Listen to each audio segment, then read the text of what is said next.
আজকে ঐতিহাসিক 16ই জুলাই আমরা সকলেই জানি জুলাই শহীদ দিবস হিসেবে সারা দেশে এই দিনটি পালিত হচ্ছে গত বছর থেকেই। আজকের সেই দিন 2024 সালের 16ই জুলাই, যেদিন এই রংপুরের মাটিতে এই রংপুরের সন্তান বেগম রোকেয়া বিশ্ববিদ্যালয়ের অকুতোভয়ী ছাত্র আবু সাঈদ বৈষম্য বিরোধী ছাত্র আন্দোলনের একজন সমন্বয়ক হিসেবে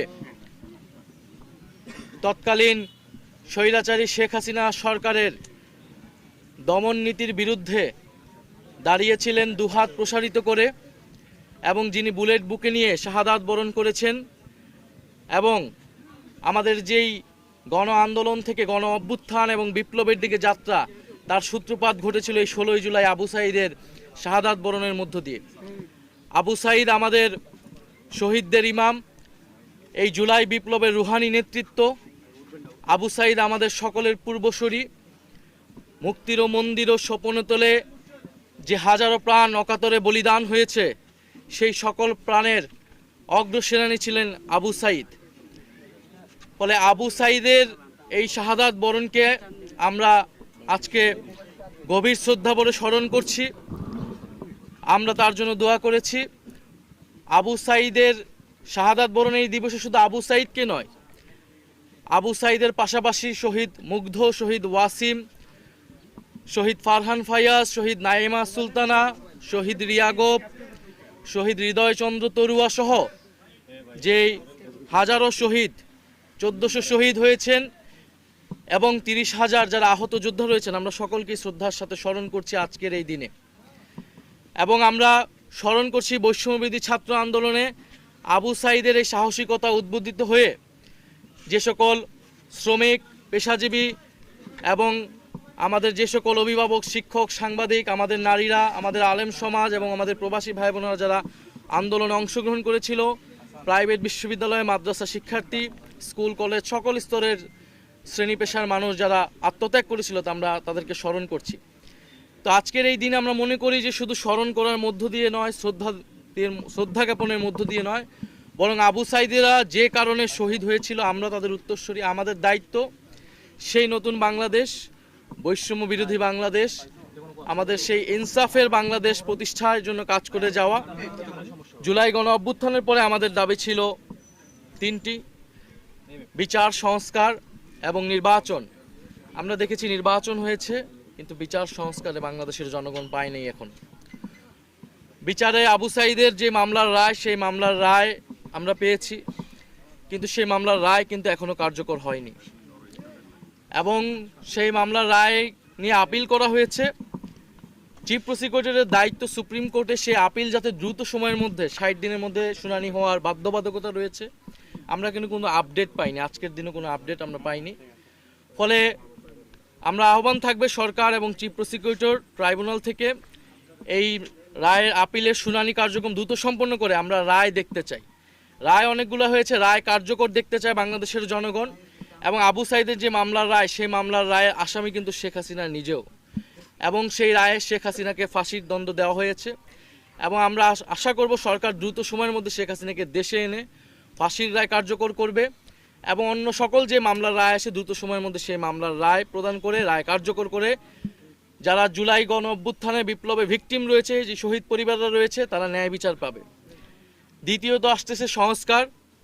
আমরা মনে করি জুলাই গণ অভ্যুত্থানের এই বিপ্লবের সুফলকে সকলের কাছে পৌঁছে দিতে হলে রাষ্ট্র সংস্কারের কোনো বিকল্প নেই। ফলে গণভোট হয়েছিল আবু সাঈদদের যে আত্মত্যাগ, সেটাকেই শ্রদ্ধা জ্ঞাপন করতে, সেই সুফলটা যাতে সবাই পায়, বাংলাদেশের জনগণ পায়। তা আমরা দেখলাম গণভোটে 70% মানুষ গণভোটের পক্ষে, হ্যাঁর পক্ষে রায় দিয়েছে, কিন্তু বর্তমান সরকার সেই রায়ের সাথে বিশ্বাসঘাতকতা করেছে, প্রতারণা করেছে, এবং সেই গণভোটের রায় তারা কার্যকর করছে না। জুলাই সনদ তারা মুখে মুখে কার্যকর করবে বলছে, এটা তাদের কেবলই মৌখিক প্রতারণা। তারা 31 দফার সাথে প্রতারণা করেছে। তারা বলেছিল সংবিধান সংস্কার কমিশন করবে, সেটি তারা করে নাই। ফলে আমরা আশা করব এই 16ই জুলাই শুধু জুলাই শহীদ দিবস পালন করলেই হবে না, আবু সাঈদকে মুখে মুখে স্মরণ করলেই হবে না। গণভোটের যে গণরায়, সেই রায়ের আলোকে রাষ্ট্র সংস্কার করতে হবে। এবং এদেশের যেই দুর্নীতি বৈষম্য দূর করে আমাদের নতুন বাংলাদেশ গঠন করতে হবে। আবু সাঈদের এই মৃত্যু দিবসে, জুলাই শহীদ দিবসে আমাদের এটাই প্রত্যাশা এবং আমরা দোয়া করছি আমরা আবু সাঈদ যাতে বেহেশত নসিব হয়, আবু সাঈদের শাহাদাত যাতে মহান আল্লাহ তাআলা কবুল করেন, আবু সাঈদের শাহাদাতের উসিলায় যাতে বাংলাদেশের যে সমস্যা, বাংলাদেশের দুর্নীতি বৈষম্য সন্ত্রাস চাঁদাবাজি সেগুলো বাংলাদেশ থেকে চিরতরে দূর হয়। যে মুক্তিযুদ্ধ বিষয়ক মন্ত্রী যেটা বললেন যে সরকার এবং বিরোধী দল জবাব চাওয়া উচিত। আমরা তো সংস্কার যদি সরকার করতে চায় ইতিবাচকভাবে সত্যিকার অর্থে আমরা সর্বাত্মকভাবে সহযোগিতা করব। আমরা সহযোগিতা করে এসেছি এবং করব। এই প্রশ্নে সংস্কার, বিচার, ফ্যাসিবাদের বিলুপ্তি, বাংলাদেশের স্বাধীন পররাষ্ট্রনীতি ইত্যাদি প্রশ্নে আমরা সরকার বিরোধী দল হিসেবে দেখি না। আমরা দেশের জনগণের পক্ষে, রাষ্ট্রের পক্ষে এক কাতারে দাঁড়াতে প্রস্তুত। কিন্তু আমরা সেরকম কোনো আলামত আমরা সরকারের কোনো আচরণে আমরা দেখতে পাচ্ছি না।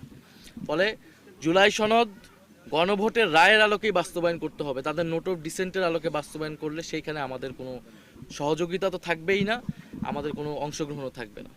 আবু সাঈদের পরিবারের সঙ্গে যখনই আমাদের কথা হয়, ওনারা বলেন যে আবু সাঈদের মৃত্যুর পরে যে ফ্যাসিবাদ বিরোধী দলগুলোর ঐক্য হয়েছিল সেটা অনেকখানি। আমরা মনে করি যে জুলাইকে স্মরণের প্রশ্নে, ফ্যাসিবাদের বিরুদ্ধে প্রশ্নে আমাদের ন্যূনতম জাতীয় ঐক্য এখনো আছে, থাকবে। আমাদের যেটা এখন অনৈক্য এবং বা আমি বলবো ভিন্ন মতের জায়গাটা হচ্ছে বাংলাদেশের সংস্কার প্রক্রিয়া এবং বিচার প্রক্রিয়া। সেটা যদি সরকারের দায়িত্ব, এখন যেহেতু সরকার দায়িত্বে রয়েছে, সেটা যদি তারা দ্রুত করে সেই ঐক্য আরও অটুট হবে। আর সেখানে যদি কোনো ধরনের বিশ্বাসঘাতকতা আমরা দেখি, সেখানে যদি কোনো ধরনের গড়িমসি আমরা দেখি, তাহলে অবশ্যই বাংলাদেশের জনগণ এবং জাতীয় নাগরিক পার্টি আমাদের সেই আপোষকামিতার বিরুদ্ধে অবশ্যই দাঁড়াবে। শেষ করি, ধন্যবাদ। আরও উপস্থিত রয়েছেন এনসিপির মুখ্য সমন্বয়ক জনাব নাসিরউদ্দিন পাটোয়ারি এবং রংপুর বিভাগীয় সাংগঠনিক সম্পাদক ডক্টর আতিক মুজাহিদ এমপি সহ আমাদের কেন্দ্রীয়, জেলা এবং মহানগরের বিভিন্ন পর্যায়ের নেতৃবৃন্দ। আজকে আমি আমাদের জাতীয় নাগরিক পার্টি এনসিপির পক্ষ থেকে আমাদের এনসিপির সম্মানিত আহ্বায়ককে আমাদের আজকের এই দিনে আমাদের অভিমত ব্যক্ত করার জন্য আহ্বান করছি। আসসালামু আলাইকুম।